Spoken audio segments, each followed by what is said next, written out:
So minyak macam biasa saya akan kasih dia protect. Dari dulu pun saya kasih dia protect nih 1030 SN grade kah. Oke, semi sensitif. Dia diesel boleh dipakai ya. Dia ada surat beranak untuk diesel sini CF. Oke, formula daripada Jerman. Oke, guna sampai 7000 km. So oil filter saya kasih dia Bosch-nya seperti biasa, offer sekarang. Oke, free gaji service dan free gaji free gaji pula, free gaji service motor oil dan free oil filter tempinai.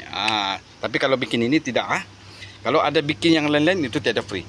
So satu lagi nasihat saya, petua-petua orang tua-tua dulu kita nampak kan, saya ulang lagi.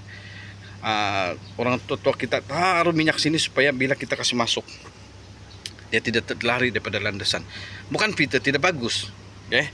Kadang-kadang ini di kilang dia kasih masuk itu di kotak, ini di depan lari dan landasan. Itulah ada satu, saya nampak ada orang pos jenama ini. Bukan saya bilang mempertahankan ini, ada 10 ada satu yang ada masalah sebab orang terlari. Kau pakai original kah? Saya dalam bidang ini lebih kurang dekat 30 tahun lah, 25 tahun lebih lah. Okay? Macam-macam oil filter saya nampak dia bila pasang depan leaking. Sebab apa? Kita tidak ikut petua orang tua-tua kita, taruh minyak di sini. Okay? On time benar? Alright.